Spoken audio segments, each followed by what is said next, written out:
pertama sih aku bekerja sama sama kayak terapi dan school center gitu kan. Jadi aku mempercayakan diri sama Preschool Academy yang benar-benar tahu banget Javier dari dia umur 2 tahun. Nah, anak-anak itu kan ada terapi okupasi, sensori, motorik. Nah, dari situ kan dia kayak ditentukan, bukan kayak ditentukan ya, kayak semacam ada observasi dari guru-gurunya bahwa Javier itu condongnya kemana.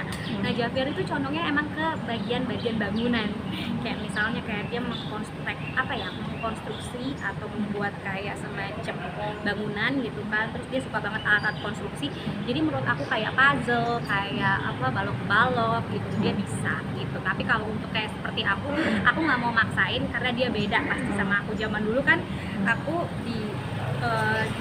di create untuk sebagai penyanyi karena aku mau gitu kan.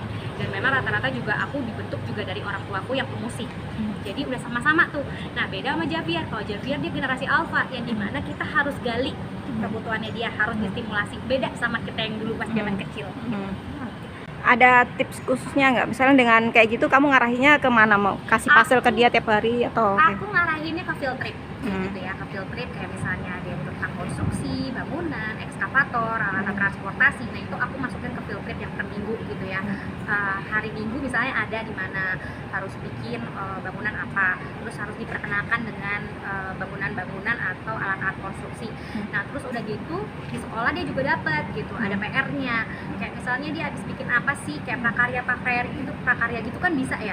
Jadi itu yang ngebuat aku jadi kayak, oh itu caranya supaya aku gali kebutuhan dan keminatan anak aku kemana kayak gitu. Jadi aku nggak paksa dia untuk menjadi aku, jelas berbeda. Mungkin memang pada saat akhirnya nanti gede dia akan suka musik, tapi sedari dini aku udah kasih tahu bahwa aku pernah jadi penyanyi cilik. Terus oh iya mami dulu nyanyinya lagu ini gitu, jadi Javier akan ngikutin. Cuman bakatnya kelihatan ya nggak sampai 50% ya. Kayak balik lagi dia anak cowok, jadi ya kalau anak generasi alpha dia pasti harus butuh stimulasi, dan dia kayak nggak harus stimulasi juga sih sebenarnya, dia kreatif gitu ya, dia bikin semacam keminatan dia sendiri. Nah, kita yang mengarahkan. Nah, apalagi kita yang semakin sibuk gitu kan, otomatis aku butuh beberapa praktisi untuk bantuin Javier untuk nemuin minat dan bakatnya dia. Dan akhirnya pas dia udah 3 tahun aku sekolahin di preschool kelas terapi, alhamdulillah jalan.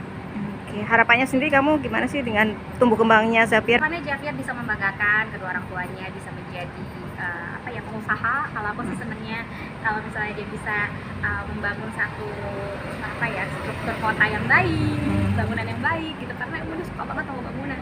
Gitu aja. Yang pasti dia harus jujur, harus selalu rendah hati, harus selalu bisa bermanfaat buat orang lain, memajukan orang lain, karena dengan membuka jalur berkat seseorang, di situ kita akan benar-benar kita bisa memanusiakan manusia, kita akan dianggap.